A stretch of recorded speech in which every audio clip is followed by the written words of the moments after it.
Hello and welcome to my channel. In this video I am gonna tell you how to make these type of dynamic MIS charts. As you can see here, this is the main project on macro level, and on micro level we have its three milestone A, B and C. Now we will go to the main data, and which is having two types of detail. One is the completed one and the second one is the balance one. Considering the milestone A, if you can see, this 60% is the completed and balance is 40%. Then see how this is being reflected over here. This is the 60% being completed and the balance with the light color is the 40%. Now by changing the values here, you will see that there is a change in the chart also. Let's say the milestone A is completed only 10%. Now I will press and enter here and you will see the changes in the chart. That milestone A has came down to 10% and there is a subsequent change in the main project. You can use these charts to show the project progress, procurement progress and the sales performance. Now I will tell you how you can do that. Let us take example of milestone A. In milestone A, in this cell we are representing the percentage of completion, and in this cell 100 minus whatever is achieved. Now we will see how to create these type of charts. Let me delete the milestone A chart from here. Now we will click anywhere in the Excel sheet and we'll go to the header insert tab. In the insert tab we will go to the chart section. In the chart we will select donut chart and you will get a blank screen over here. Now we will right click on this chart and we'll go to the select data. In select data we will click this add tab. Series name has to be kept blank, and now in the series value, this is one of the most important point to be noted. In order to get these type of gradations, we have to enter 120 times here. So let me enter here. I have done it and I will click OK. Okay.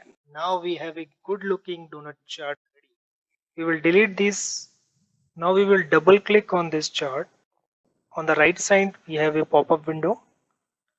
We will go to the donut hole size. Let me keep it to the 70%. This is nothing but the size of this hole, whatever you want based on your choice. And I want the color to be reflected here, reflecting it this one. Now this chart is ready. Now we want to reflect these 10% and 90% in this chart. So what we have to do, we have to just right click and then we have to go to the select data. In select data again we will go to the add tab. Now here in the series name I will select it to be a milestone A, and in the series value I will select this 10% and 90%. Then I will say OK. Now you can see there are two donut charts. Now on the outer one you have to right click, go to the change series chart type, and here in the change series type select the second one, milestone A, as a secondary axis and click. Now you can see that both the donut charts are overlapping to each other. Now the chart is almost ready. What we will do, we will just double click on this 10% section which is represented by blue color. We'll get a pop-up window on the right side. We'll go into the fill and line section. I will say I don't want any fill, so I will select no fill option. So we'll get the gradations with the orange color which we selected earlier. So I will close it. The same way I will select this portion of 90%. By double clicking I will get a window on the right side. I will go into the fill section. I will say select the solid fill.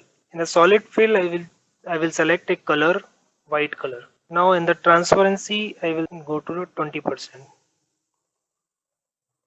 So this is the 20%. Now the chart is ready. Let me check whether it is working or not. I will change this value of 10% to 50% and we will see, yes, it is working. Now I will give this chart title. I will go to the formula bar. I will click on equal to, then I will select milestone A. So we'll get the chart title. Let me bold it. Okay. Now I want these percentage completion in the center of this chart. So what I will do, I will go into the insert tab. In the insert tab I will go into the text, then I will select a text box. Now in the center here I will just drag it. Now I will go again into the formula bar. I will press equal to, then we'll select this value, whatever we want to represent here. We get it. Now I will change the theme as, then I will say the value size I want it to be 18. Then I will, to get it into the center alignment, I will select this. Now the chart is ready. Now I want to remove these borders. So what I will do, I will just double click. I will get a pop-up window on the right side. I will go into the border section. Then I will select no lines. And in a similar way in this center one, I will double click. I will select no line. So you can see the lines were removed. Then I will close it. Then in order to meet the size, I will resize it by dragging. Okay, now I want the same font color. Then I will select the same color. Now I got it. The chart is ready. In next video, I will tell you how you can use pivot table to make these type of charts. Please subscribe my channel. Keep watching. Thank you.